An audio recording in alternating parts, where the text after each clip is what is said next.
Last time we actually planned for 1 hour and a half, but there's so many questions, and the colleagues from CBAS actually facilitate the later part of the Q&A, and the meeting actually use entire 2 full hours for the last meeting. Good morning, good afternoon, good day to all of you. Let me first share my warm greetings to all participants joining us from across the small island developing states and our partner institutions. It is my great pleasure on behalf of the United Nations Department of Economic and Social Affairs to welcome you to this follow-up webinar on utilizing big Earth data for SDGs in small island developing states. Jointly organized with our colleagues at the International Research Center of Big Data for Sustainable Development Goals, CBAS. Just a few weeks ago, but I feel it's a bit long time ago, many of you participate in the 2025 capacity building workshop in Beijing, where together we explore how big Earth data and geospatial technologies can be powerful enablers of sustainable development. The workshop brought together over 20 representatives from 11 SIDS, a truly diverse and inspiring group, united by a shared commitment to harness data, science, and innovation for the 2030 agenda. I want to highlight this is really a DESA, together with many key partners, led initiative called STI for SIDS initiative.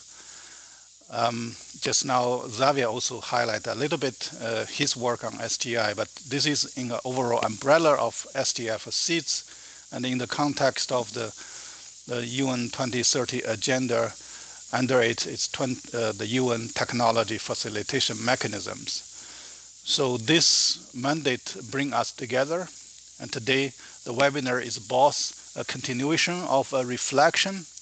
It is a chance to look back and assess how the tools, knowledge, and platforms introduced in Beijing being applied, what progress has been made, and what challenges remain as we worked to integrate Earth observation and AI-powered analytics into a national SDG monitoring, disaster resilience, and long-term development planning.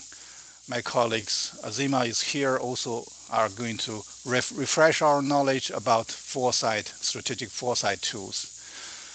Equally important, this discussion will look ahead, exploring how strategic foresight can enhance the use of data for decision making. Foresight allow us not only measure where we are today, but to anticipate the challenge and opportunities of tomorrow. As we promote STI for SIDS, we understand the data is not more than number or maps. It is a foundation for resilience, policy coherence, and actions. When applied effectively, big Earth data can help SIDS government anticipate extreme weather events, plan sustainable infrastructure, agriculture, and monitoring progress towards our national and global goals. This is why today the session is so valuable. It provides a platform for peer learning, collaboration, and innovation. It takes us a step closer to establishing SIDS network on big data for development policy and actions. one of the key outcomes of proposed in Beijing. We will also hear more about the idea of a dedicated platform, and perhaps that platform can utilize as a space for supporting this network we just mentioned about. And that platform will be supported by mostly the experts from CBAS and UN DESA, and we probably will bring more experts from the globe to facilitate this real-time exchange and technical guidance. And this could also become a practical component of UN technology facilitation mechanisms, and potentially will be a key contribution to the 2030 Connect platform, which will bridge data expertise with the policy actions. In closing, I encourage each of you to use this time to share your experiences openly, your progress and your lessons learned, your aspiration. Together, we can ensure big Earth data serve as a catalyst for just, resilient, and forward-looking development across all islands. And I thank you. I wish all a productive and engaging discussion. So this is my formal part of the introduction, and let me hand over to, it's my great honor to introduce and hand over to my dear colleague and friend, Dr. Liu Jie from CBAS. Dr. Liu, over to you, please. Yeah, thank you, Dr. Liu Wei. Colleagues and friends, my name is Liu Jie from the CBAS. So good evening from Beijing, and thank you very much for taking your time to join us today. So on behalf of the CBAS, I'm very honored to say a few words at this important follow-up webinar co-organized with UN DESA. We all know that the past September in Beijing, so we had the privilege of hosting over 20 representatives from the 11 SIDS countries for capacity building workshop on leveraging the big Earth data to evaluate the SDG progress. In addition to strengthening the technical skills in the big Earth data application, so the workshop also introduced the participant to the strategic foresight methodologies. So this forward-looking approach, we believe, is vital for anticipating emergency risk, strengthening science and innovation policies, and formulating the resilience and long-term development strategies. So, and I believe that today's webinar represents a concrete next step in our collaborations. So in response to the time zone differences, and CBAS and UN DESA also held a session on October 25th, during which the representative from the Guinea-Bissau highlighted the need for the white line monitoring areas that DESA and the CBAS will support going forward. So in today's session, we're especially keen to hear about your experience and ideas. And we are now exploring the establishment of a dedicated online exchange mechanism. As Dr. Liu just mentioned, that we hope that such an exchange mechanism could serve as a key feature of the UN TFM and 2030 Connect, so helping to ensure that the advantages of the big Earth data and the strategic foresight are accessible to all. So I hope that each of you could actively participate in today's discussion and share your insights and help shape the next phase of our collaborative efforts. So thank you all for your times and contribution. So I wish you a productive session today. So thank you. Thank you very much. Thank you so much. Thank you very much. Thank you. Dr. Liu Jie, thank you very much. I asked my colleagues to also post the agenda for today so that we will know what are the key items will be discussed. We have a pretty big turnout today, so some of the colleagues would like to have a round of introduction, but I'm not so sure we have enough time.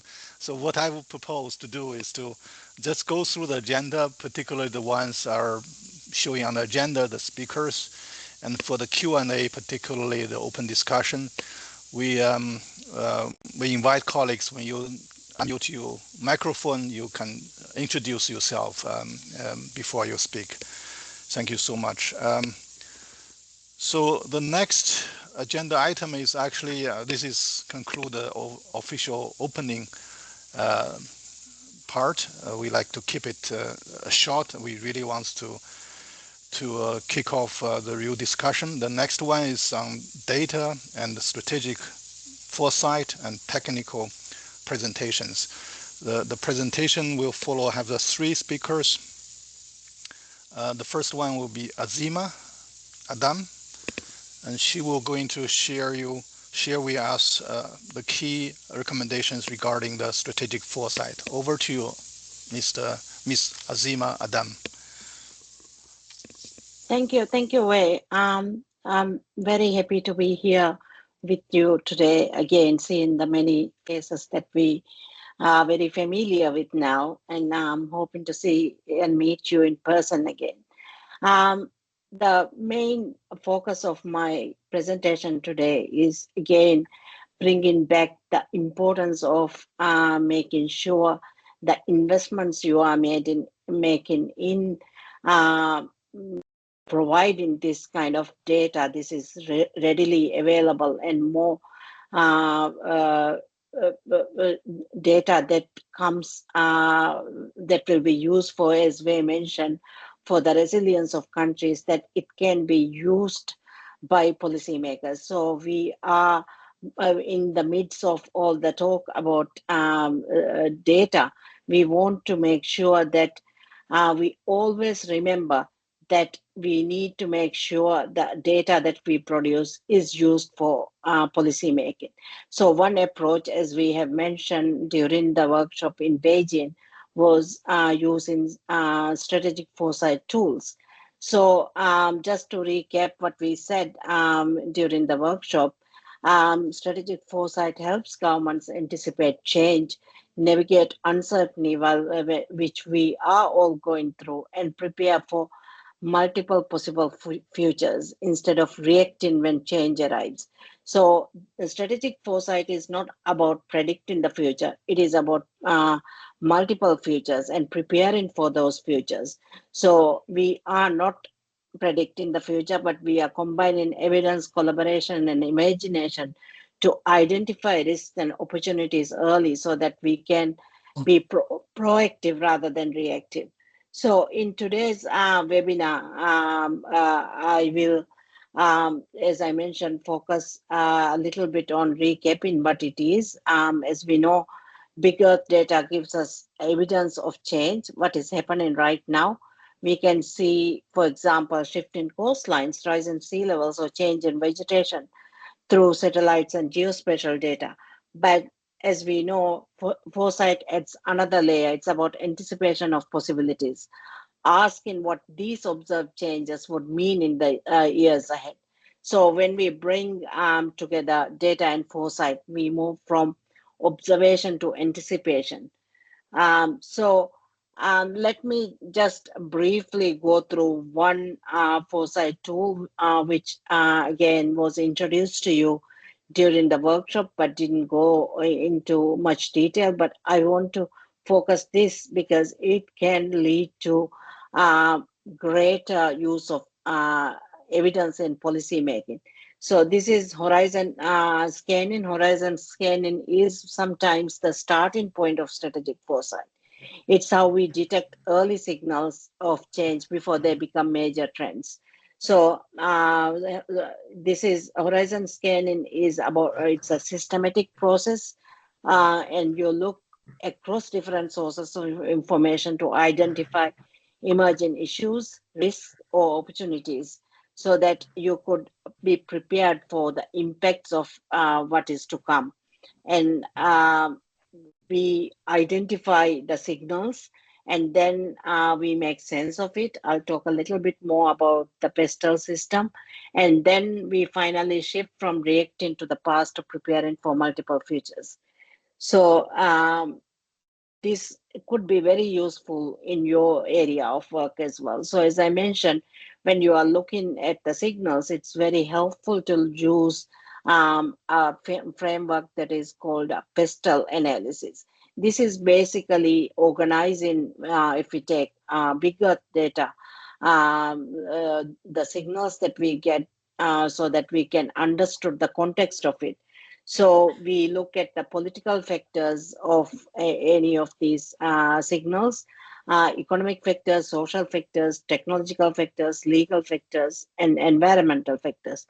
The reason we do this is because whatever we do, whatever policy we make, whatever signal we see is linked to others. So we make sure that we cover the whole context of it. So we are not ignoring the impact of one thing on the other.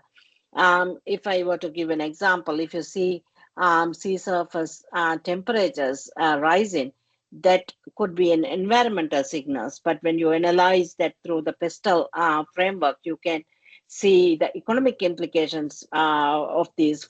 For example, for fisheries, social impacts on coastal livelihoods, and political pressures it creates for governments. So this framework supports governments in connecting data trends with decision making. So this is very important for you to be aware of, and for you to use when you are in fact collecting data. So we don't want you to be just data generators. We want you to be officials who provide the data that is best used by the policymakers. So we start horizon scanning by framing the topic. For instance, if the focus is coastal resilience, we might set a horizon to 2040 and look at what could affect it. For example, climate, infrastructure, migration, or tourism. And then we scan. We scan for signals, but also look at from different domains, as I mentioned, social, economic, or policy spectrum. Then we interpret those signals, we group them into trends and assess which ones might have the biggest impact. This is where the frameworks like Pestles help. So, big earth data and strategic foresight work hand in hand to make decision making easier for SIDS. As I mentioned before, big earth data shows what is happening now, such as sea level rise, deforestation, or coastal erosion.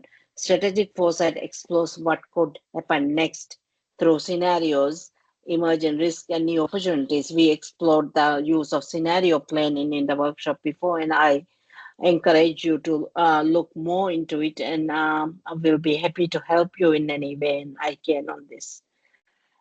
So here are some practical ways you can start applying horizon scanning within your own work. First, you can start scanning for weak signals, and then look at intersections. Where do Earth data, tech innovation, and SETS priorities meet? And then ask yourself what emerging capability could transform our use of Earth data. And based on that, you will be able to build early warning systems which identifies opportunities, risk, and game changing developments. So this is quite helpful to look in this lens. With at UNDESA, we have been working closely with SIDS to build this capacity for forward-looking resilience governance. We have conducted capacity building workshops in the Dominican Republic, Bahamas, Maldives, Seychelles, St. Lucia, and Mauritius, so that our governments have the ability to apply strategic foresight and system thinking in their reform and planning. So we are also supporting countries to integrate foresight into national planning and recovery frameworks, such as how we discussed in this webinar, as well as in the workshop on STI roadmaps. That's quite important for every country. So we also are creating knowledge products that can be useful for countries to embed strategic foresight in their work. So to wrap up, foresight is not about predicting the future, it's about preparing for it. UN DESA is committed to helping SIDS governments embed foresight thinking into public institutions, planning systems, and data use. So, if your country or agency is interested in building this capacity, whether through training or pilot projects or setting up foresight units, and in particular in STI roadmaps, please reach out to us, either way or me. We'll be happy to assist you and help you in whatever we can in our capacity. So together we can strengthen the ability of SIDS to anticipate change and act early so that we can build truly future ready societies. Thank you very much. Thank you very much, Dr. Azima Adam.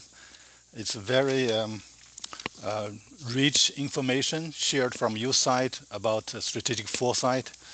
I'd like to also mention that from you and DESA's website, we actually shared quite a lot of information and guidance with regard to the tools and methodologies and case studies regarding the strategic foresight, as well as using that for SDI, for SDG roadmaps.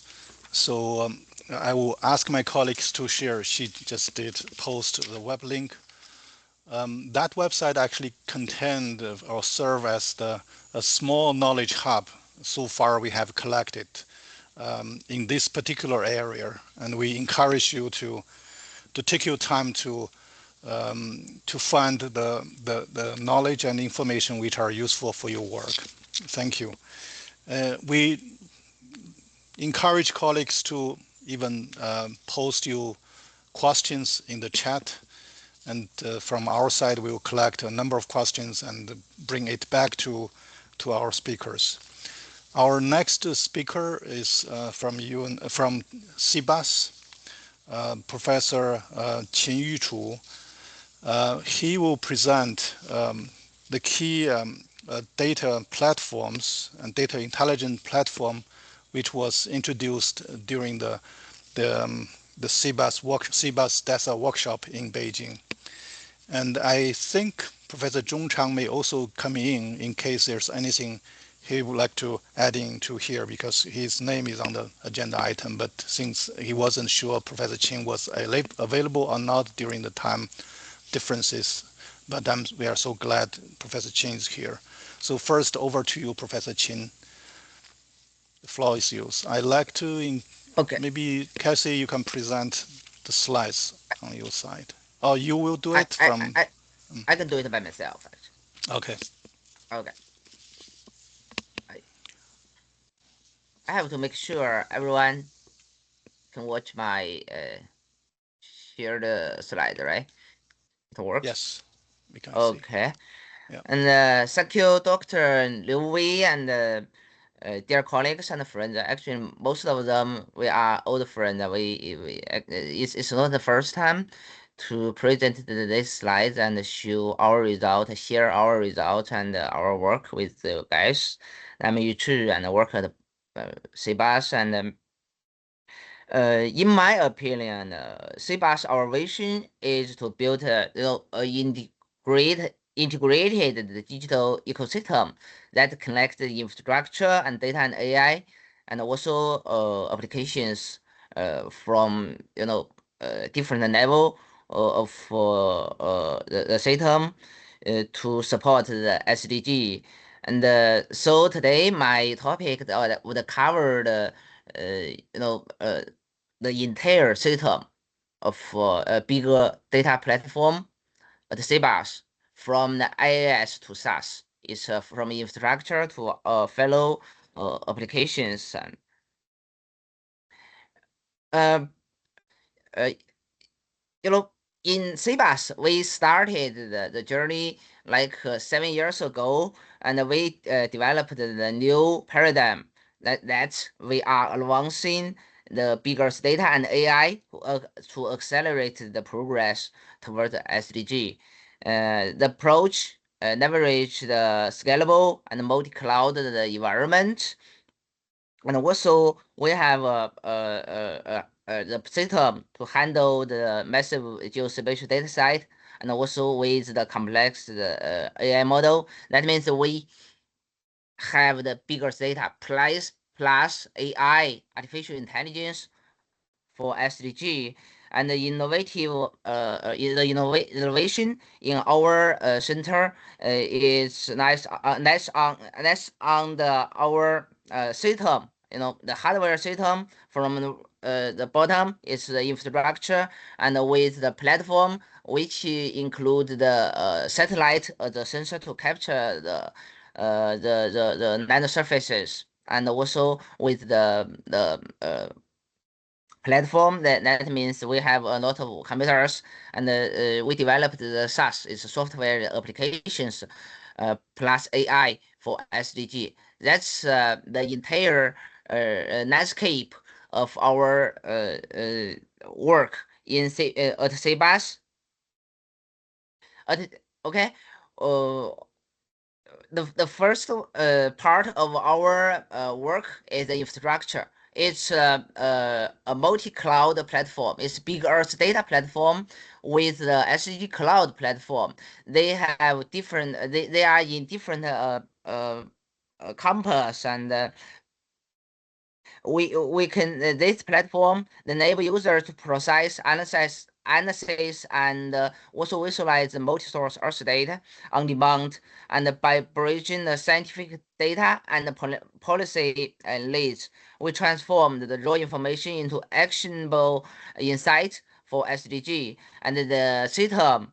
The entire integrated environment would support end-to-end workflow to help researchers and also the policymakers to make informed timely decision.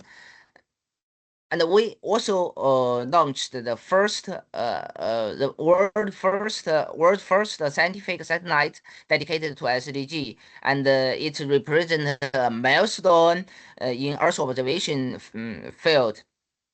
And the SDG capture human environment interactions in very detailed resolution, and with a very large area coverage, and it enables scientists to quantitatively assess how human activities influence our planet, and it also supports the evidence-based progress, SDG progress monitoring towards the sustainability. And we also have the a very rich data source, and we hosted the world's richest repository of SDG related data sites. Our data infrastructure hold more than 19 PB data sites across the very long term. It's like 40 years. Remote sensing data. We also have the other type of data set from the atmosphere and ocean, and the data sites had been visited by more than like maybe nearly million users from more than 100 countries. Okay, and we also convert or translate the data to the to link the data to the SDG, to support the decision making. Okay.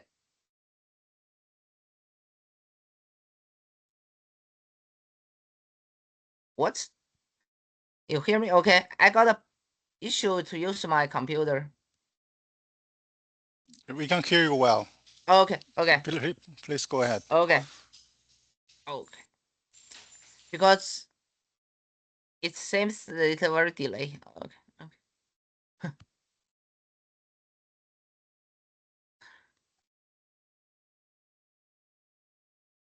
Okay. Let's say the DSP, right?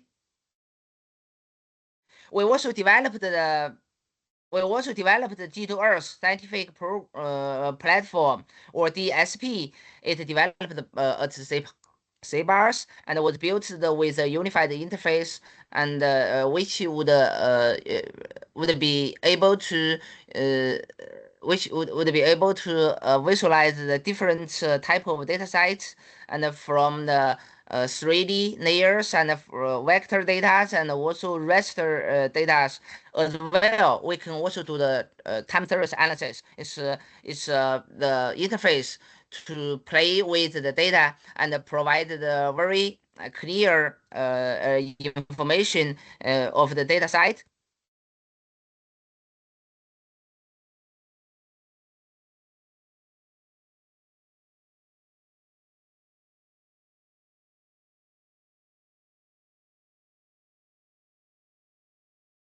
Okay, this year we developed and released the Linshi SDG large model systems, and it's our next generation AI system for sustainable development. It delivers over 90% action citation accuracy and in literature review, and also we have the agent to calculate the global SDG indicator, and we can generate the report, use the report generation agent. For the geospatial or location-based data set, we have Earth view, Earthview interaction agent, and AI story agent, which could convert the diverse geospatial data sets to the story, and also with you can interact with the system, use natural language.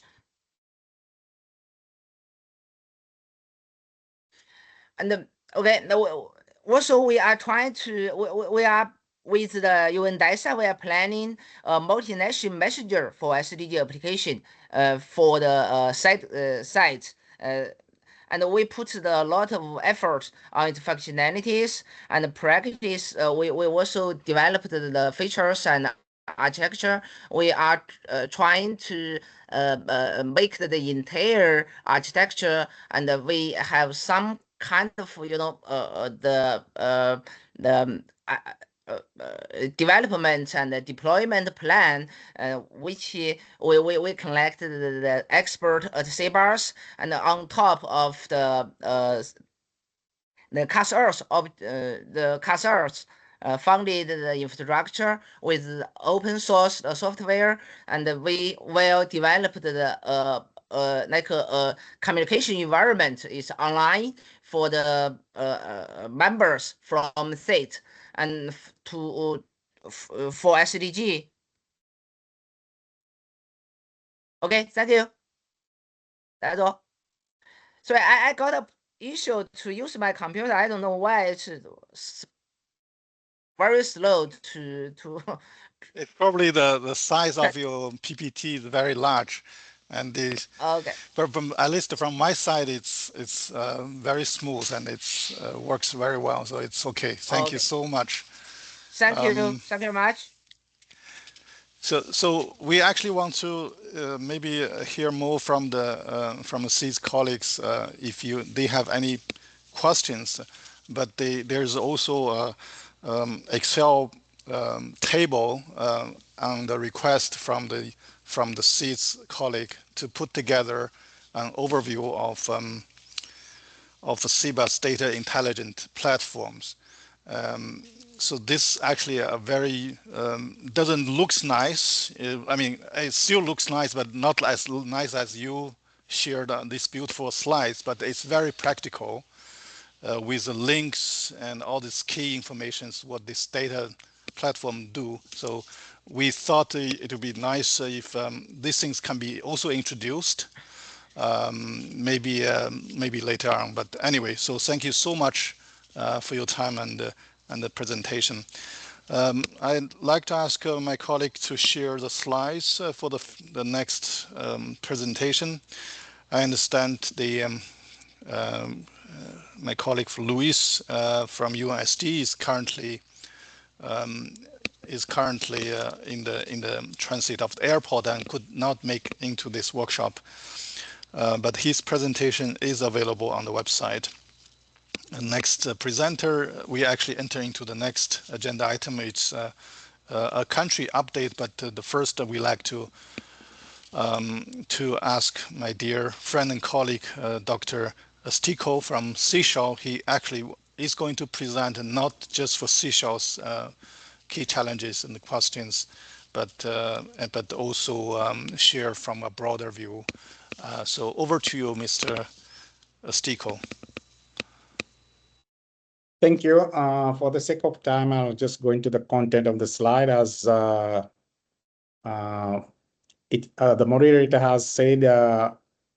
I tried to liaise with my colleagues from Seychelles to get them to present exactly where Seychelles is, but I did manage to get them to participate and having their slides. So I'm doing more an overview from the context of SIDS or overall SIDS. So if I can move on the slides, please. Or I don't know if it was the next slide. So in terms of the challenges related to how to leverage big data in the national SDG monitoring and planning processes, I listed those 5 challenges. I think this is common to SIDS.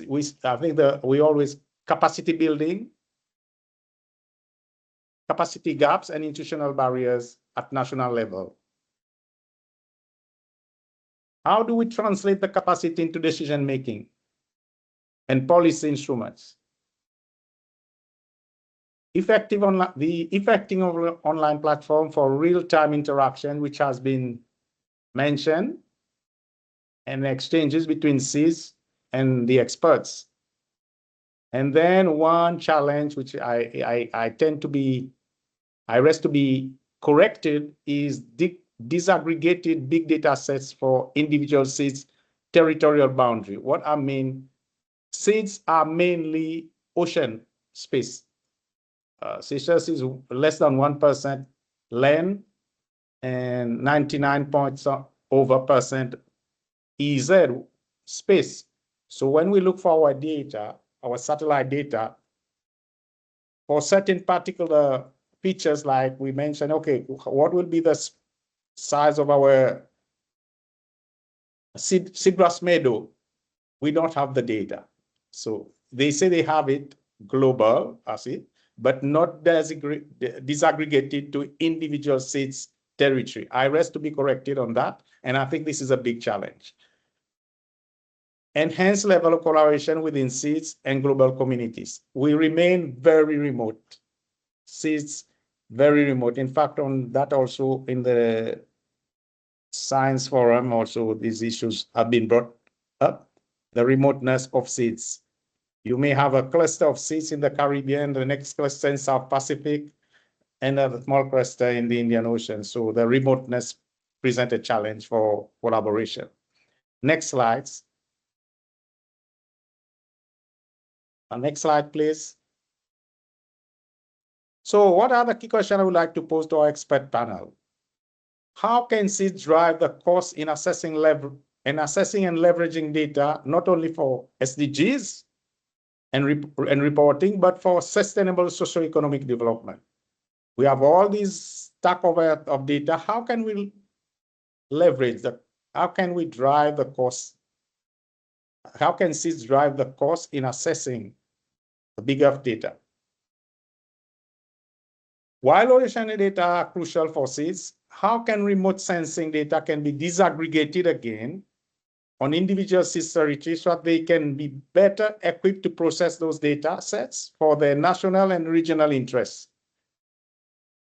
And lastly, how can SIDS be considered as a partner in safeguarding marine ecosystem through stronger collaboration in bigger data?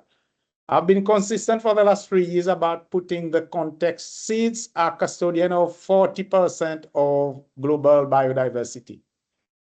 18% is coral reef, 16% of the EZ.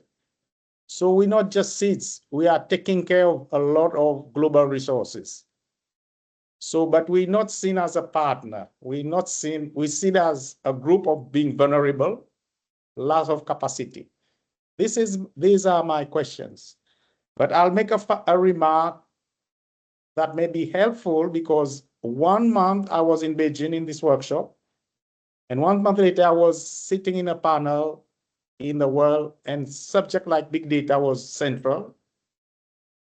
But what I changed a bit of perception, because in a way the technology is evolving so fast. For example, you have the bigger data, we leverage, we apply AI, large language model, and then make it accessible for decision making and whatever we do with the analysis.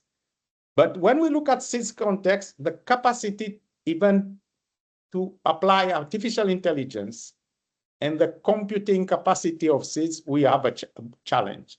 However, the rate that the bigger data has been, there's so many startups, especially in the US, in Europe, including China, they really investing a lot about using those bigger data for AI tools.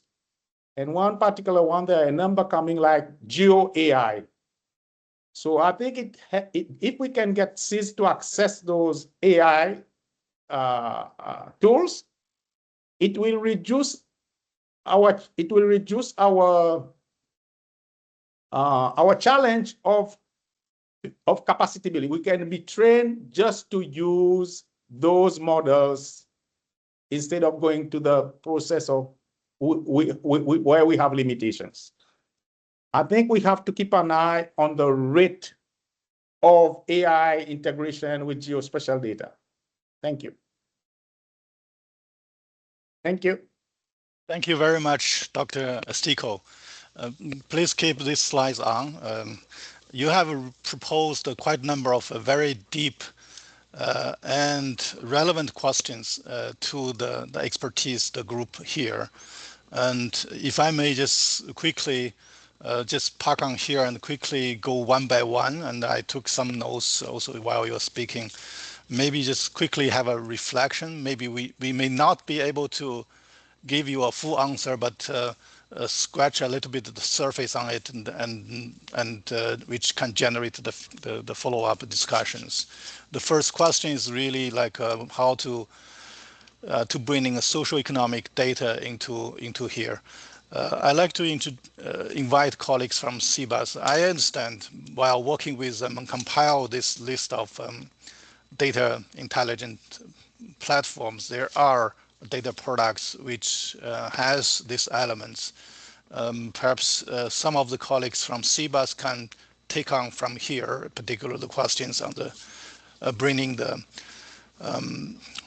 SDG monitoring and the reporting, not just big Earth data, but actually bringing integrated that with the social economic data into this.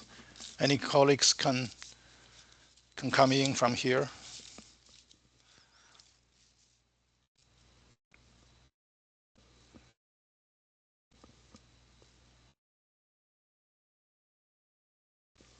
I saw a hand from Shahid from Maldives. Over to you, Shahid. Yeah, I just want to add, thanks Xavier for presenting this, because in Maldives also we have the same challenges, and it totally reflect our challenges and our technical gaps. That's what I wanted to highlight. Thank you. Thank you so much, Marty, for echoing this concerns, and this is why we are all here, like collectively to address these key challenges and questions. I can see colleagues from Professor Ye Fanghong. Professor Ye, over to you. Thank you, Dr. Liu, and thank you for inviting me to participate in this webinar. And maybe I have some ideas for these questions.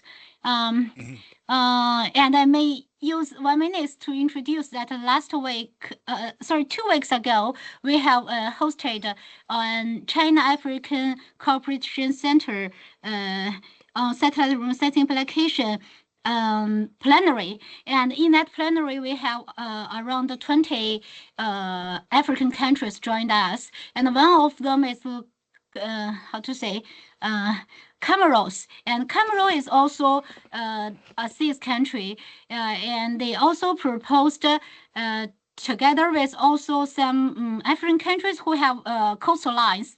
And so for the first question, one of the use case from how to say Gabon, and they give a use case that for the social and economic development and also the forestry monitoring in their country, and also the coastline management. They use the satellite remote sensing data to monitoring the leaking of the oil near the coastline, and also they monitoring the how to say the erosion of the coastline, and also for them they comparing like the 10 years temporal satellite data to like detect the decreasing of the coastlines, and with this kind of evaluation, they can maybe they can apply more than 1 billion US dollars project from the World Bank, and also with this kind of monitoring of the leaking of the oil in the ocean, they can like how to say get the refund from the insurance company.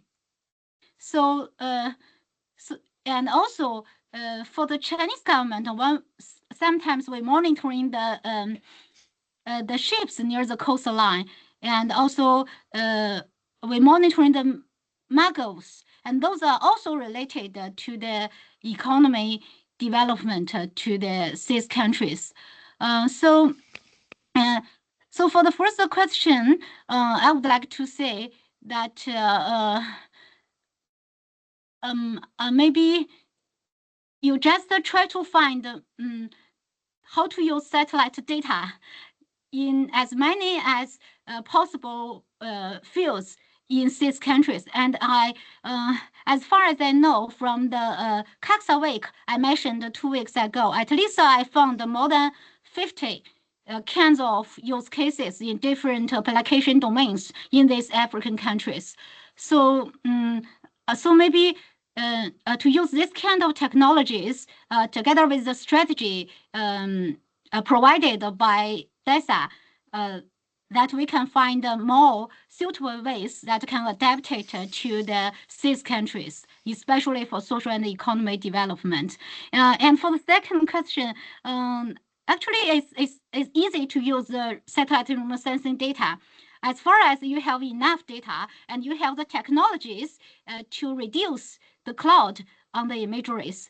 And we have just released our Sight AI, and that one allowed our users just to control an area on any parts of the world, and it will detect maybe the roads, the mangroves, the water, and also the sitting area of all the how to say normal, or I should say typical features on the earth. So it's easy for online detection and online extraction. So that is like a real AI big models that can also help the developing countries and SIDS countries. And also for the ocean data, because for the Ministry of Natural Resources, we also have ocean satellite data. And what we are doing now, and this can also be support CPAR's work. We normally sign the MOU together with the Ocean Center and also our Land Center, Land Satellite Center. So for our partner country, they can not only get our land satellite data, but also the ocean satellite data. And by both the scientific aim and also the application and business aim, you can integrate this kind of two data to make good use of this data to support the applications in your ministry or national tasks. And the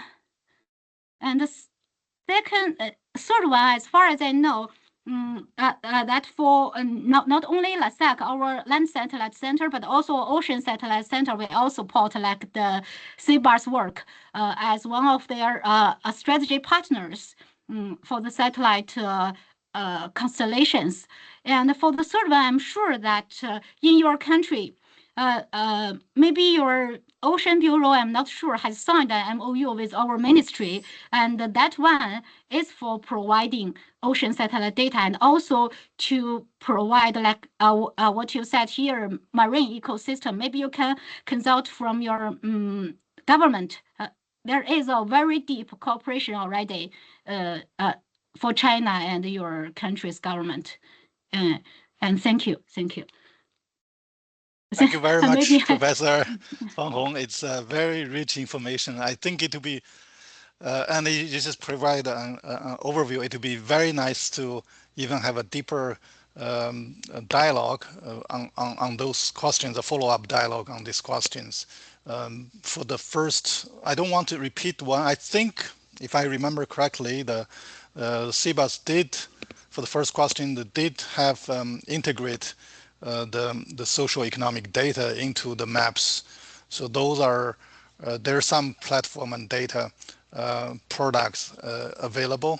I was sitting in through the workshop. If I remember correctly, I saw those applications out there. The second one is on the disaggregated data for national SIDS or regional or small sub-regional SIDS. Professor Fang Hong has explained there's some data over there. The third one is actually, for me, it's the SIDS need to be equipped with scientific evidence and data. That is a way to ensure when you present to yourself, you are the partners, not just a vulnerable group. You are actually having sufficient data to back you up. So this is actually a right group for you to work together to make sure a global partner in safeguarding the global marine ecosystem. I can see my colleague, friend Zhong Chang raise a hand. Over to you, Zhong Chang. Okay, thank you, Dr. Wei. And thank you, Xavier. Thank you for your presentation. Yeah, I just want to respond to your three questions. I think, yeah, I just answer the third questions and how to monitoring the marine ecosystem through the strong collaboration using big data. And as you know, CBAS launched the SD-SAT1. SD-SAT1 has the three pillars: the thermal infraband glamour and multi the spectra, and not different from the Sentinel. Yeah, for the SD-SAT1, especially for multiple spectra. Yeah, SD-SAT1 has the added the deep blue the band. This band data is very useful to monitor the ocean the quality, and you can monitoring the water, yeah, the ocean, and you can also use our data to monitor the coral, the bleach. And for the ocean data, I think is very important to the SIDS. And the CBAS also produced some the products. For example, the how to say mangrove the products and mangrove. other the mangrove and also the coastline we use the star data and the optical the image together we can use it. And for this we CBAS can provide you some of the useful data. And for the first question, I would like to invite my colleague Yu Bo can answer the question. Yu Bo. Oh, I'm here. Sorry, my camera doesn't work. And I will answer in my view about the three questions.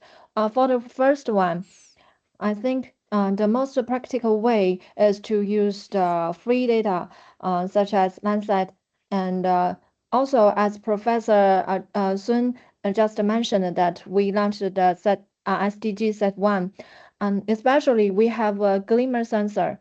So they are totally free for the global scale, and we can use the glimmer sensor because it has a 10-meter resolution. So I think it is very suitable for, especially for the sustainable social economic development assessment. And in terms of question two, I think maybe we can use some public platforms such as the Google Earth Engine and also the Big Earth Data Center launched in our center. And we can directly access the data publicly available from the center using the vector files. It depends on the territory of the SIDS. And also, in terms of question three, I think maybe collaborating in terms of projects, maybe a good start to be considered to as a partner, so we can just work together to build a strong collaboration in Big Earth data. Okay, Thank you. Thank you so much. I would tend to Xavier. He raised his hands. But when you mentioned about the project, I strongly encourage CBAS colleagues to include economists, social scientists into this work. For example, just during the time I was in Beijing, I visit Tsinghua University. They have a vast expertise in this, and they actually did quite a lot of work on analyzing the geospatial data and linking it to the socio-economic development and all these things. I think having this cross-disciplines expertise all involved is very, very important to address these questions. Over to you, Xavier. Yeah, thank you for the question. They help a lot, and I think I pose it for not for Seychelles, but for the SIDS community at large, because we all have commonalities. So, but I just when I say about I'm aware for like mangrove coastline, the data are available. But when you have a right open ocean, like seagrass meadow, why I say this, because if we can map our seagrass meadow, in fact, mangrove, we know, okay, we can have this, but it helps us to see how much carbon sinking in our territorial waters we're doing in terms of seagrass meadow. Because this is an element for carbon sink and mangrove. Then we can use those data to say, look, let's say Seychelles, we are sinking that much carbon in our ocean. That's over 1 million square kilometers of water.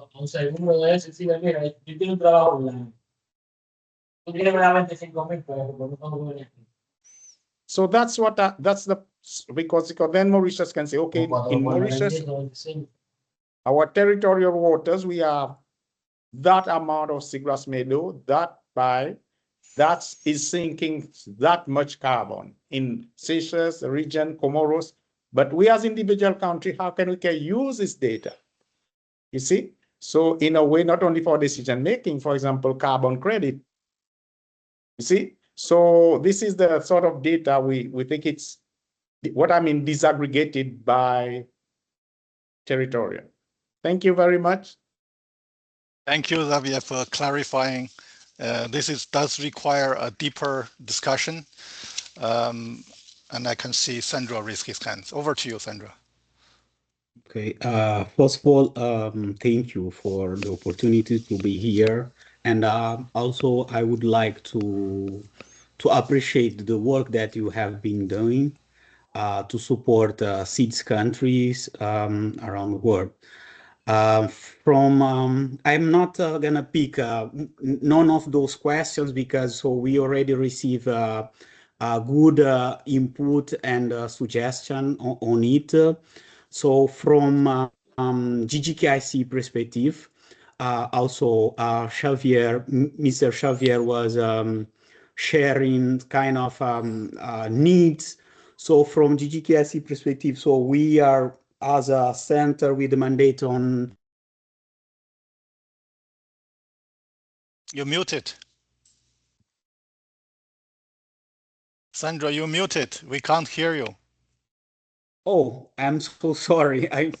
Yes, I was saying like I'm not gonna pick none of those questions, but before that, I would like to congratulate the team for the hard work that you have been done to support SIDS country, but also in terms of this follow-up, it's very important.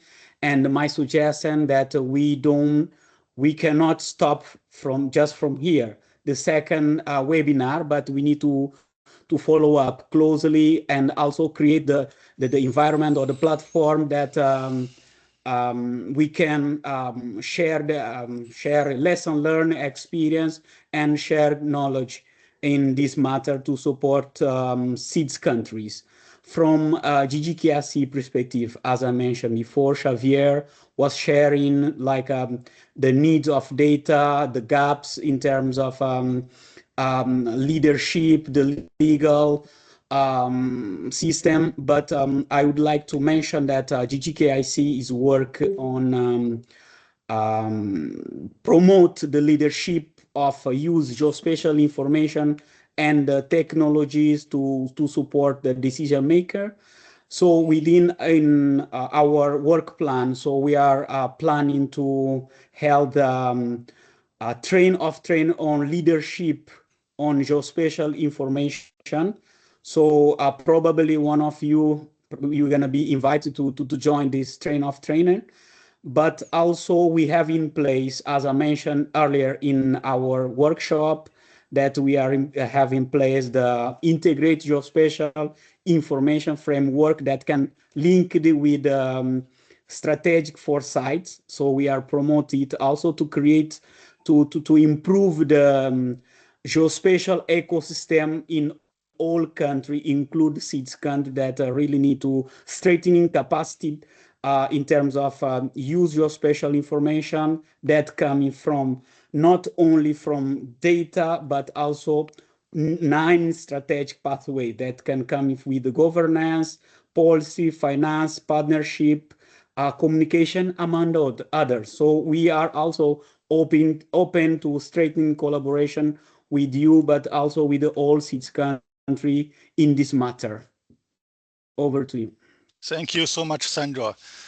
Given the very positive response you have just made, and I take a liberty as a colleague and the staff from you and DESA, I'd like to invite you to lead, or invite you and GGKIC to lead a small set of a working group to start with this set of questions proposed by Xavier. I'm sure we will hear a bit more from other countries. I can see my list. There's Mauritius and Malaysia who is going to be presented as well.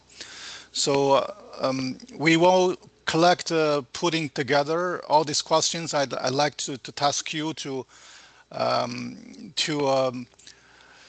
address these questions, collecting the information or input from CBAS and all other areas of expertise, and put a first response, collect a response to these questions in a written format. We can discuss this a bit later. Sorry, I'm really bad on managing the time. I can see there's quite a few colleagues still waiting for making a presentation. I like to, if I may, I fully agree. This is the start of conversation. We can go deeper and even talk about a dedicated project on those particular issues. My next speaker on the list is a colleague from Malaysia, Zanun Mustafa. You have floor, please. Hello, everyone. It's so nice to see all of you, all amazing, familiar faces from SID countries. So, okay, so my focus, as all of you know, I'm from the field of science educations. So one of the main challenges is limited technical literacy among educators and especially the pre-service teachers on how to assess, interpret, and apply the big Earth data in a meaningful ways. Means that we are looking for how we can make it more friendly to the layman. So especially with the limited technical experiences. So this is the main challenges. So the technical gaps, we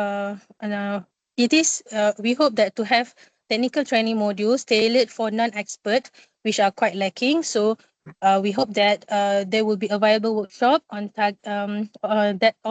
basically all the available workshop are targeting for data specialists, not the educators who aim to translate this data into the classroom or community projects. There is also the gap in the pedagogical frameworks to help teachers to transform the complex Earth data into localized learning experiences. For instance, what I'm doing now, my project is working with the local indigenous peoples, and we are looking into the conservation. So this data and satellite mapping will be important to identify and provide a real data. I mean the real time data. So these are the things that we will be working together with the team from the capacity training.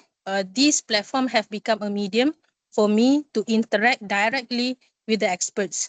So this platform have provided and make me empowered to how to use, even though I have very limited technical ability. So I believe this kind of events need to be proceed in the future. So these gaps have provided with the opportunities to join training initiative could be designed to bridge the technical expertise and the pedagogical needs, where the data scientists can co-develop simplified Earth data learning modules with the education experts. So I believe that we can work together to better facilitate the process. So for the further support, capacity building will be very important because this capacity will become a very important asset for the teachers and to propagate the data, the understanding and disseminate the knowledge. So in future, this will be a long-term understanding how we can, as all the textbook is printed in Malaysia, for instance, every decades. So the data or the in science learning is actually backdated for 10 years.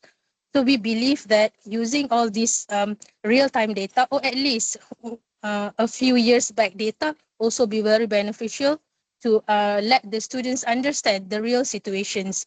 To do so, we also need the infrastructure support to ensure equitable access to the computing facilities. That will be not the high definitions or complex one, but more it will become better to understand. For instance, the mobile apps that will become a very because all the students have the apps, so and also the teachers. So we hope that it can be localized and can be understood by non-technical experts. So that will be my future directions that I believe can put forward from the perspective of learning sciences. Thank So you as very for the future, much. Oh, sorry. okay. Go ahead. So as for the future direction, of course, the accessibility for the educators, the things, most of the technologies that we learned back in Beijing was really focused in Chinese languages, most of them, and it requires some sort of understanding. So we believe if we can reduce this gap, it will be better benefit for the global audiences. And also, Maybe it will be very interesting if there is existing training that we can adapt or adopt in our respective contexts. Maybe there's something existing, so we can learn from that as well. And also gradual integration into the teaching. So we believe that all these available data that really monitor and showcase what happened in this world is very important for the future generation as well. So the teacher can become uh, a point of entry for the students. So in that way, but the teacher need to be empowered first. So that will be my my suggestion, my humble suggestion to all the experts and all the important important person in these communications. Thank you very much. Thank you so much for sharing your perspective. We took careful notes, and this is will be a first entry for us to collect all these comments and also your suggestions, directions in the future, and we will put together, as I discussed with a colleague from GGKIC based in China. We'll put together a collective response and even having a particular suggestions on the follow-ups on your suggestions. And this is just a start. We will continue. Thank you so much. I saw the comments actually made by Mauritius, my dear friend from Chandrani. Sorry for butchering your name, pronunciation of your name.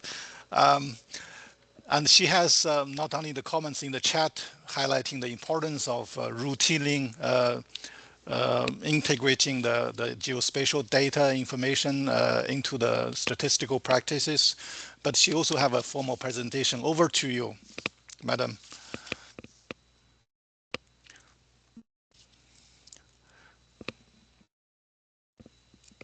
Thank you so much.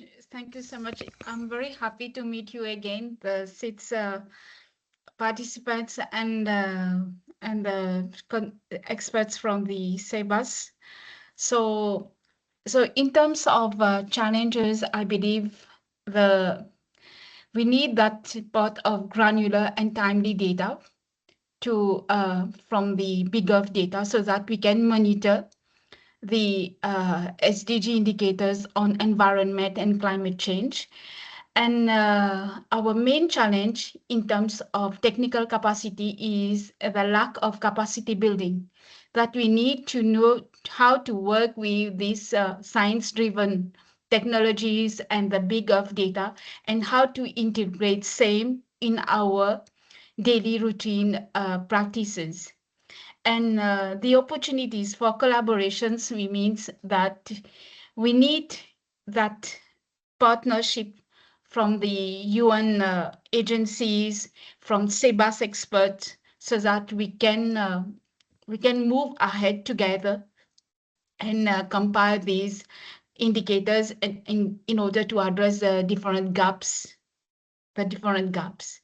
So my next slide, please.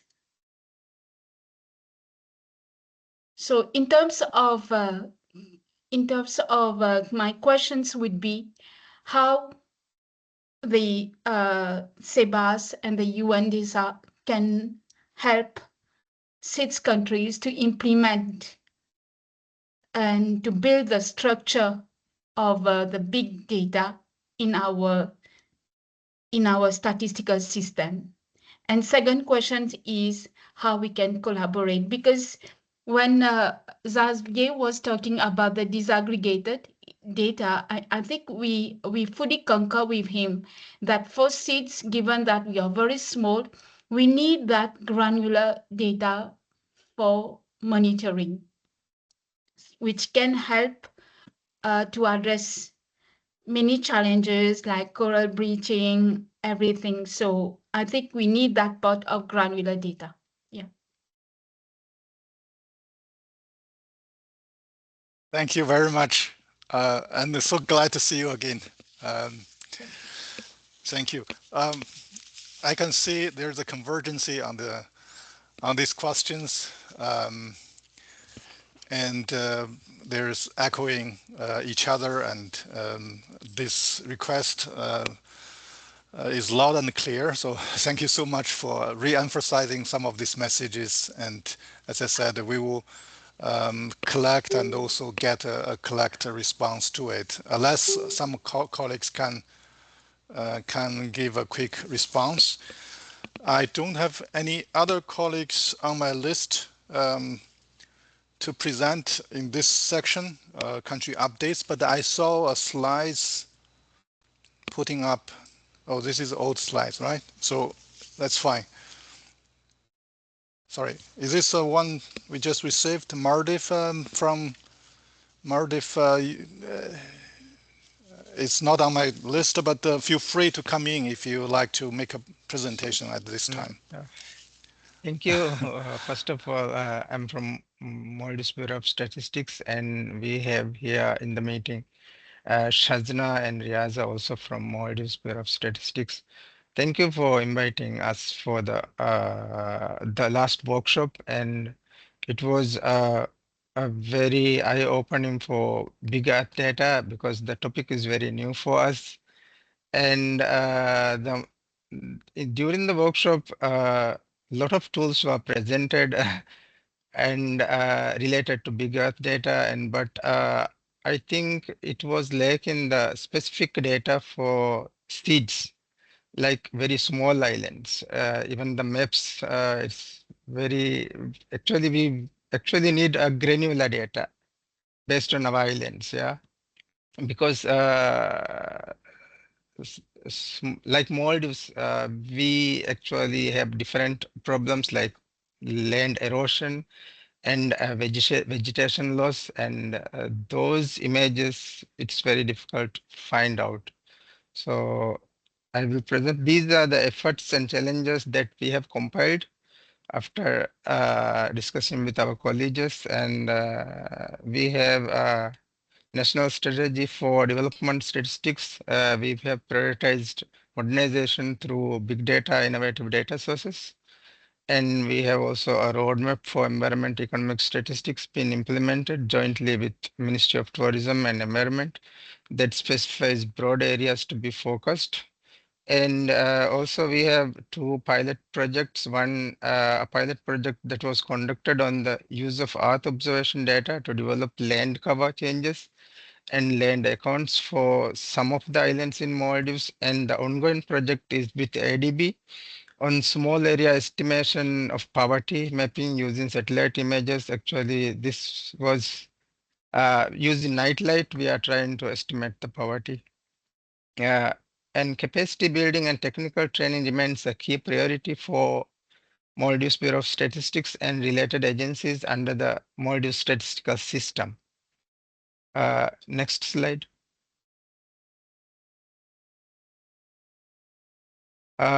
These are the challenges: limited technical and institutional capacity to fully utilize big Earth data and AI for national and SDG monitoring, lack of integration between existing surveys and Earth observation data.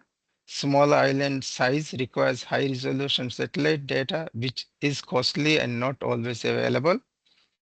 Previous pilot projects on land cover and vegetation change were useful but inconclusive due to data limitations.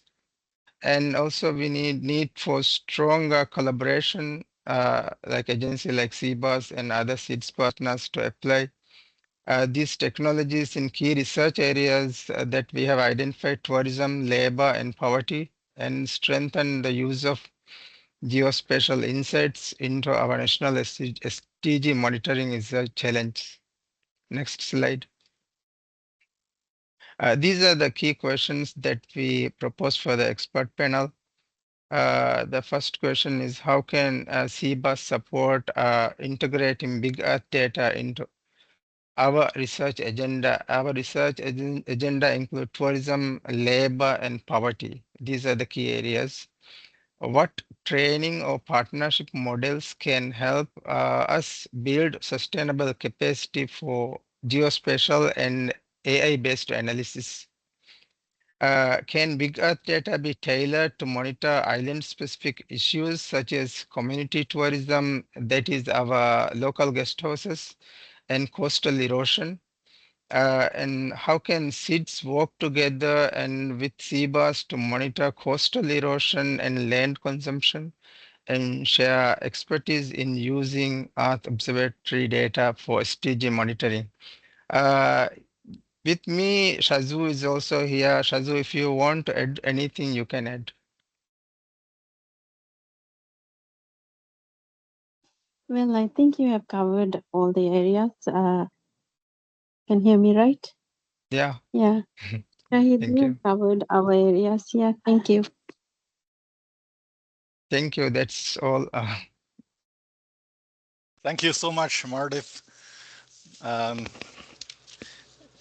What I will do, I will just go through the next presentation from Dominican Republic, and I'm going to hand over to my colleague and friend from CBAS, Professor Dr. Han Chun-Li, to facilitate all these questions. Actually, there's a segment on Q&A. I think that should be handling the follow-up discussions. And the next presentation will be from Paula, Dominican Republic. Over to you, please.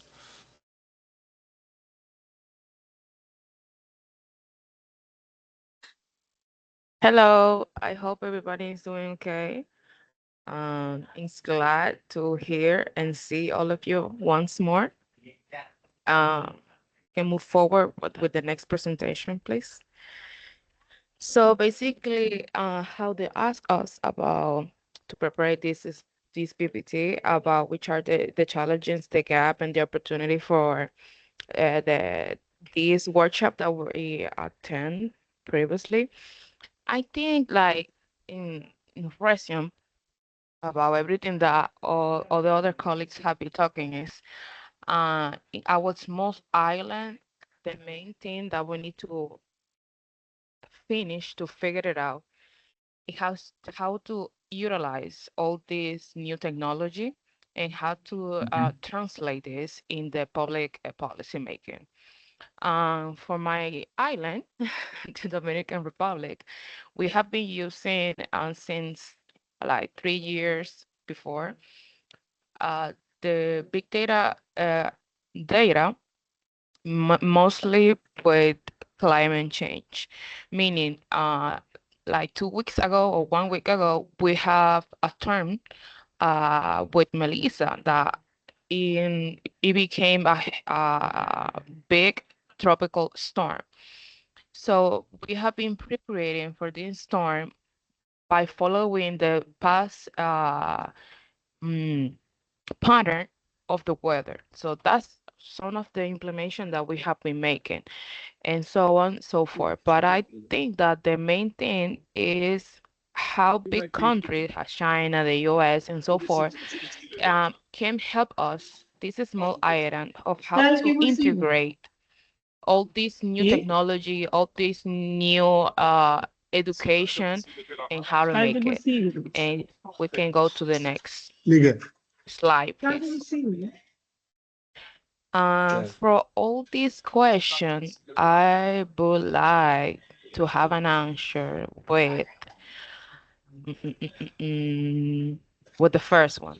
How can small island can effectively integrate big data into their national statistics system and enhance the SDG monitoring? I think that is, we can all agree that we have the same questions and most of them are repeated, but that's basically it. I think like with this type of integration, we're gonna make something out of it, and our small island will become something out for this, but initially we need to like the pathway of education and then how this can materialize actually in doing.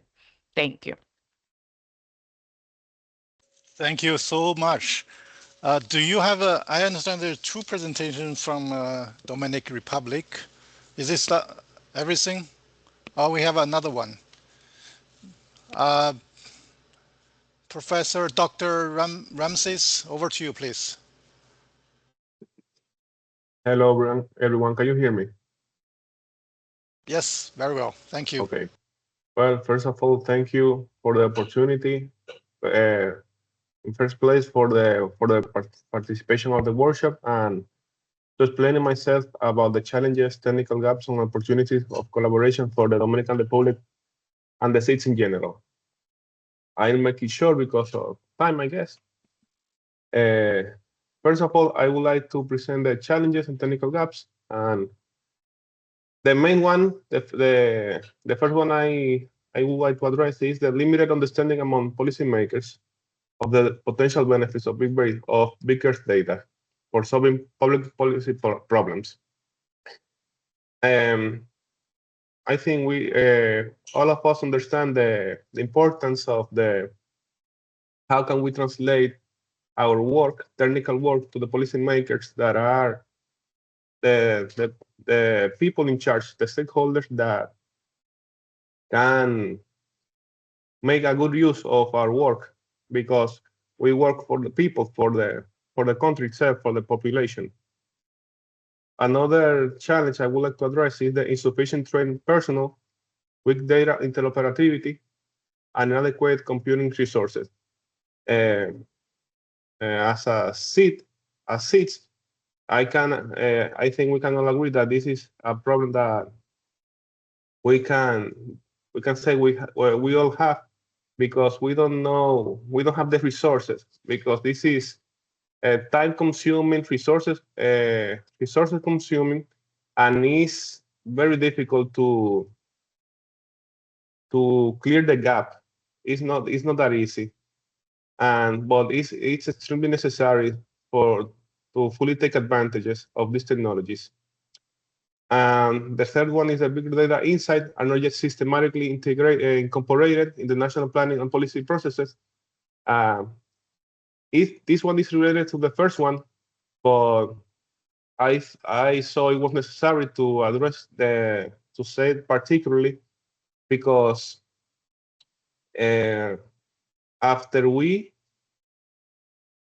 if we agree to make the policymaker to understand and achieve it, this will be fulfilled. And the last one is the poor coordination and limited partnership between stakeholders. With stakeholders, I mean the public sector, the private sector, the academy, and so forth. Next one, please. And these are the key questions I proposed for the expert panel. How can the country effectively strengthen technical skills and infrastructure to take advantages of the AI and the resources that we can get access to? What are the best practices? What best practices exist for ensuring the big data insights are systematically integrated? And this need to be done with the policymakers. And what approaches can strengthen the collaboration among government, academia, private sector, and international partners to foster innovation and promote open access to big Earth data for SDG implementation? I think that's all for now. Thank you so much, my dear friend from Dominican Republic. I'd like to hand over, sorry for managing the time so badly, we are running late, hand over to my colleague from CBAS, Professor Han Chunli, a director from IRDR. Over to you, Professor Han. Thank you, Dr. Liu Wei. Dear colleagues, I have the honor to moderate this group discussion. I have listened carefully that what the interventions made before, which I find is very rich. The content was very rich, and in fact, all colleagues after the September meeting, but also that the training come back with the very well prepared the issues that reflect the deep reflections of the challenges we are facing. So I think we are behind schedule. So let's try to be as effective as possible.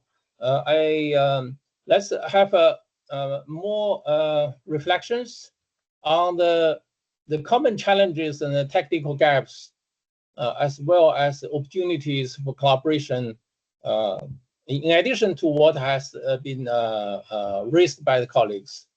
And then there was a specific proposal that before from CBAS to establish a password-protected online platforms for SIDS expert interactions.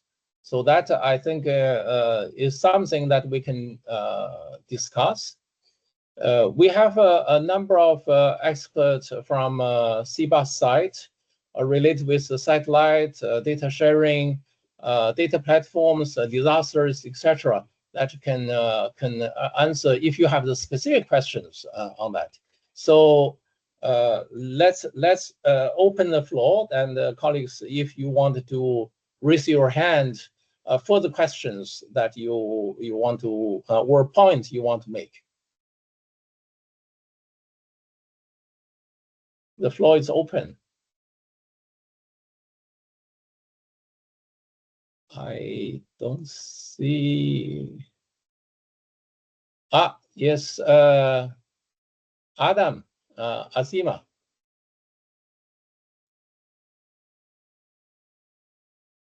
Thank you, Professor Han. Unfortunately, I have to join another meeting very soon. So I thought I'll take this opportunity to thank everyone for this wonderful webinar, for the wonderful ideas and sharing the challenges. But I also want to highlight one aspect that some of you have raised about really how to make your policymakers use big Earth data. And I think that is one reason why we brought and introduced foresight into this workshop and into these webinars. And as I mentioned earlier, horizon scanning is one very important tool that you can start using to show your policymakers how effective big Earth data can be in planning for the future, not just for the short term, but for the future. So when you're talking about coastal erosion or building infrastructure, what are the kind of signals that you are already seeing that could help them make decisions later on or make their projections for future? So I would really advise you to look more into horizon scanning and use more of scenario planning tools so that it comes to your policymakers as something very useful that they can use. So if you just produce satellite images and data that accompanies it, a lot of times policymakers wouldn't have the interest or time to analyze that. So it is for you to present that in a way that is useful for the policymakers. So that's why we stress on using some of the foresight tools that are on hand. So please look at the information that is available on the website as well mentioned, and please reach out to us if you need any further information to make sure that the data that you produce is used for policy making and the policies are coherent and build resilience in the country. So once again, thank you very much, and I'll have to shortly sign off. But great meeting all of you again. Thank you very much. Bye. Bye-bye. Thank you so much for your important comments. And I think we will keep this in mind in our discussion, that to make sure that all the effort on the technical side, the data collections, new instruments, new tools are serving the purpose that is for the planning and the policy making. So that I think will be always kept in the thinking and the planning for the future. Thank you so much for your contribution. Thank you. And we have Mr. Xavier, that you have a intervention want to make. I saw you raise your hand. Yes. Thank you, Professor Han. I just want to follow up on one the colleague from Dominica, Dominican Republic, if I'm not mistaken, the last presenter. On the last point that you sort of a challenge is like the cooperation among stakeholders, if I'm not mistaken. So I think we talk a lot about the data. These are big data. These are hard issues, data. But who puts the data together into system and policy are human. So we're dealing in between an interface, which is then we have to consider the human factor. The human factor is when we have to go and look at the system, because we know what we call people operate in silos. And policy is a collective exercise. So I think the issue is to look at if you can look at your national system of innovation of all those players in the system, knowledge-based institution, what you call academia, the government itself with all agencies, the private sector, the community, then they would understand how they operate in a system. And I think that's what you call the mapping of the national system of innovation. And then the data flows and the exchange for decision making will go through the system that is efficient for us to be able to develop policies from data. Otherwise, data will remain data, and even look at the system of data sharing agreement between, and also your regulation of how data is shared at national level. You know, if some country do not have a DPA data, what you call, the regulation to share data is not there yet. And I think these are, it's not an issue of lead, it's a human factor issue that we need to be addressed. Thank you. That's just probably that can help. Thank you. Yeah, thank you, Mr. Xavier.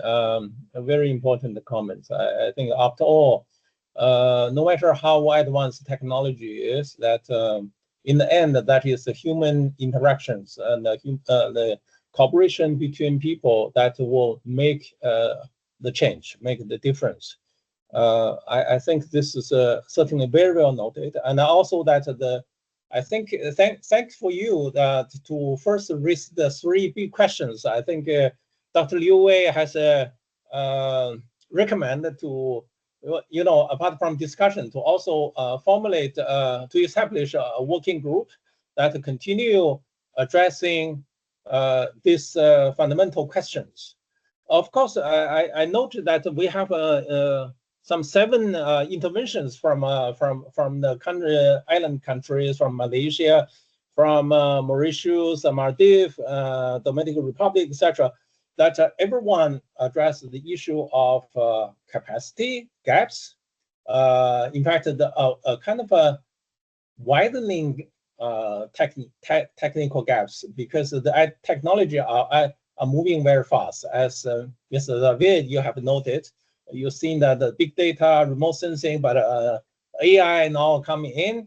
At the same time that we have the policymakers and those are in charge of planning and the policy are not really prepared, not very well informed about the potentials and usefulness of such technology. So we have quite a good opportunity, but a very challenging situation.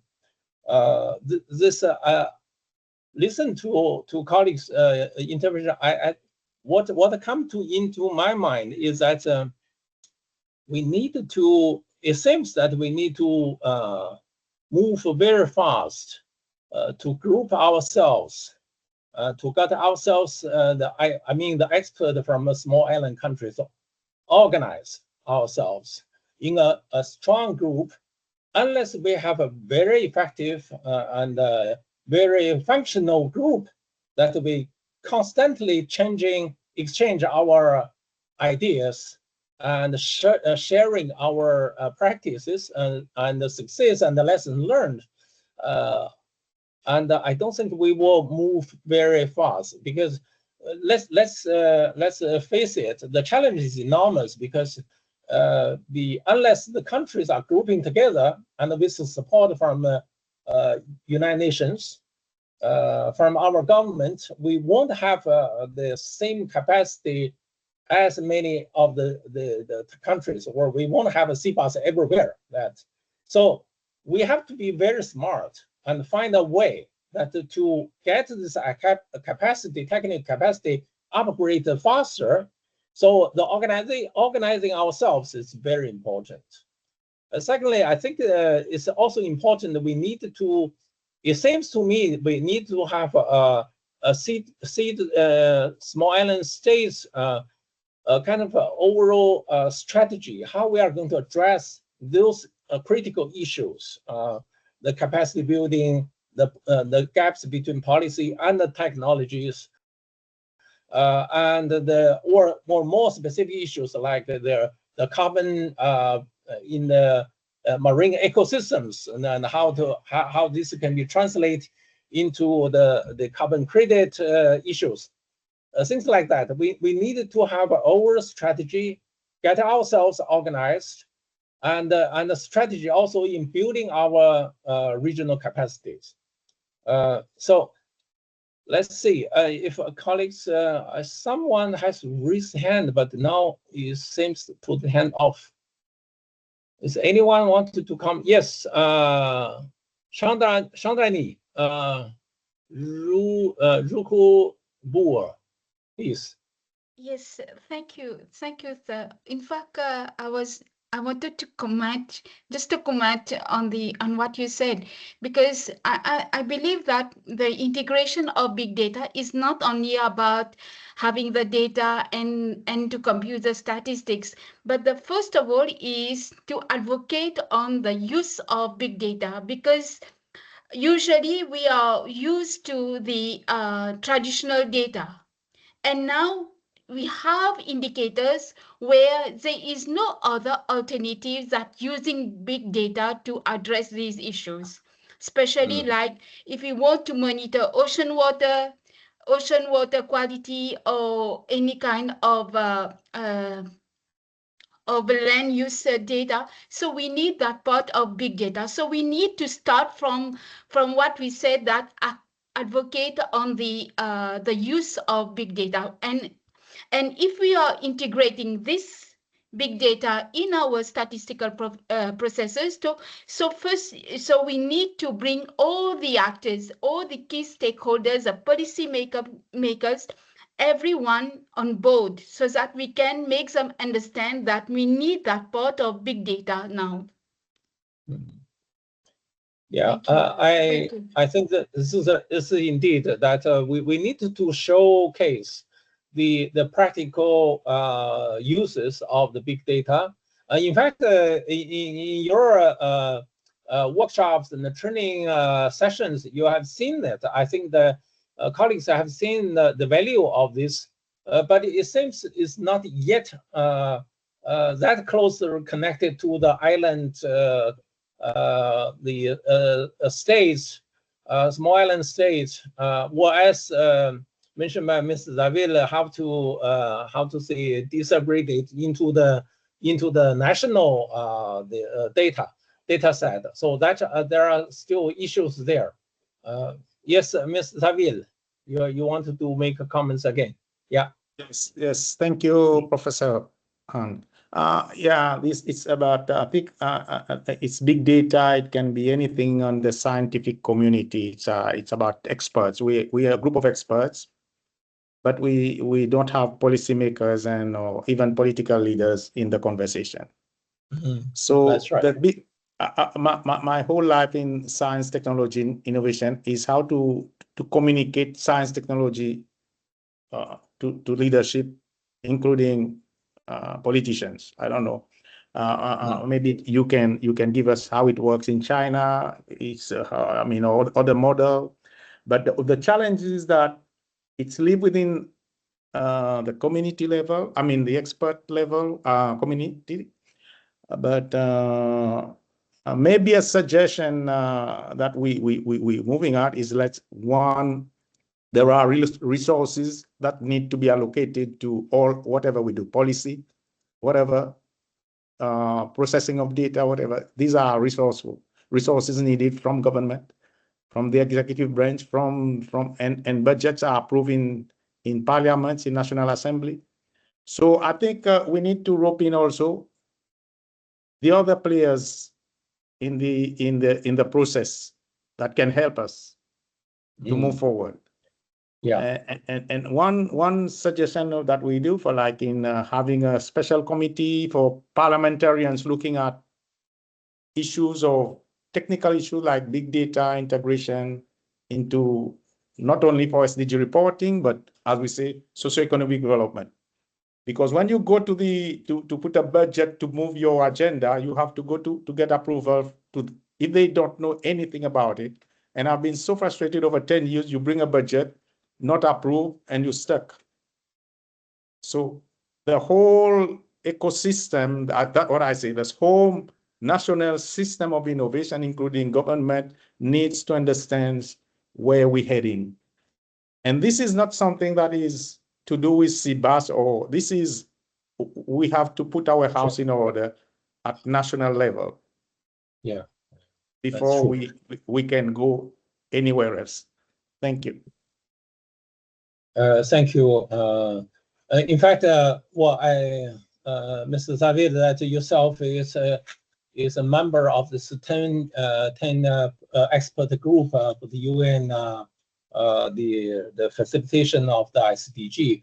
I think that is a fundamental issue. It's not just about our big data or CBAS.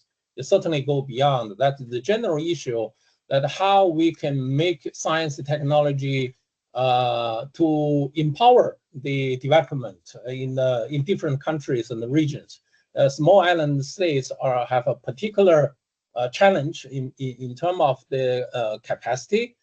This is the reality. We have to address it. I think your comments is important. That maybe Dr. Liu Wei, that from the UN side, could consider and together with the CBAS to bring find a way that to bring the decision makers or policy makers from the island states also on board for conversation, or for some it's a different way of exchange or dialogue to showcase some of this technology potentials for data, for the monitoring, assess of the SDGs, but also for social economic development in general. I think we need probably, as Mr. Xavier has pointed out, that we should get more dialogue on that in order to gain the member states, the policymakers, to give more recognition, understanding, and support. Dr. Liu. Thank you so much, Mr. Chair, Professor Han. I just also echo what Xavier said, and also Professor Han mentioned about we need a SIDS strategies. I think we collectively need to have a good strategy for within this SIDS strategy, have a strategy of communication. The communication means within the country communication. Some kind of examples or real life case studies will be quite useful. How there must be some countries really did very well on setting up some kind of a committee and resource well for paying attention to utilizing the geospatial data or big data for informing policy makings and so on. So there has to be some good examples. Maybe we shall learn from that. And this kind of a peer learning and a network approach will be quite useful to have a collective way to moving forward. My next point is actually we need to talk about what other actions can be taken from international side. what specific asks from a SIDS as a group you want us to do. We need you have a clear request, this kind of a dialogue you just mentioned about. Would you like to envision to set up a regular policy dialogue on utilizing big Earth data or geospatial data or something like that will be useful? Then we need to have that in mind and even propose a project on that, because we need to resource that. Otherwise, it's just an idea, wouldn't go too far. So then we need to jointly, together with CBAS colleagues and other partners, to prepare some kind of a proposal. But this is just my 2 cents. I hold on this. Thank you. Yeah, thank you, Dr. Liu Wei, for immediate response to that. From the discussion, as you can see, the interest is clear and strong. However, the challenges are enormous, but diverse from different countries.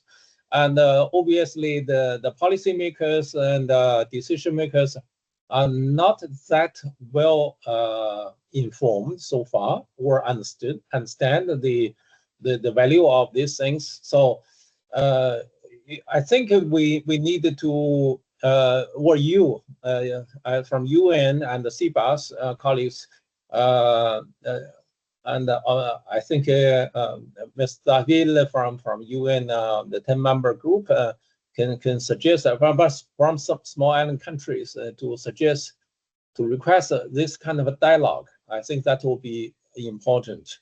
But this dialogue must be organized extremely well, prepared well, so that it has can make real progress, not just bring people for the general talk. That won't change much. So we need to design this. But I think in any case we will need seems a kind of a regional strategy on the small island countries and the big data for the social economic development for SDGs. Something like a document to address the challenges, the potential usefulness of the data, and gave some showcase some of the success, and then see the actions needed to undertake. Some kind of a strategy for 5 to 6 years time. It seems that we will need such a thing in hand. Then our colleagues from SIDS countries can also talk to their ministries, to the Prime Minister's office, to see if this is something that they want to go ahead with. So this to me, this seems quite obvious. Any colleagues want to make a comments? Okay. If not, I think as we are already, I think almost half an hour behind the schedule, maybe we can move to close this discussion. What I would suggest is that Dr. Jun Chang and Xiao Lan, please accumulate all the key challenges and the questions that present today. And also take the meeting has been recorded, but we will need to put together a list of this the key questions and then share it with everyone and all colleagues. Then we will come back in the next round of discussion, and for the together with Dr. Liu and the CBAS to see how we can move to the next round of discussion. Okay. Okay, Dr. Liu, yeah, thank you. Well, if in this case, may I hand over back to Dr. Liu Wei? Thank you so much. I think it's wrap up time for Dr. Liu Jie. Yes. I think the first we hand over to Dr. Liu Jie for closing remarks. Yeah. Dr. Liu Jie for closing remarks.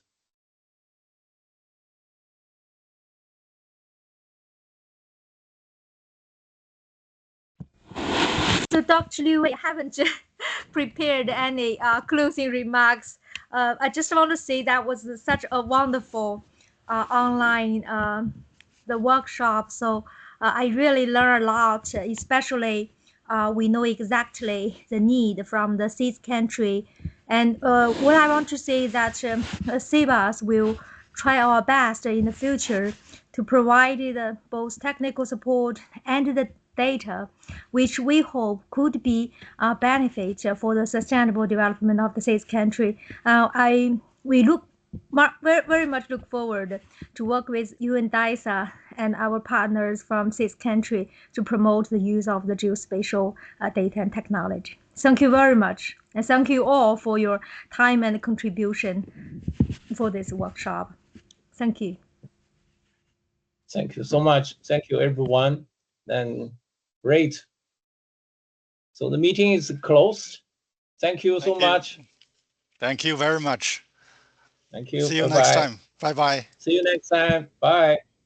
Bye-bye. Have a good day. Bye. Bye. Thank you. Have a great day.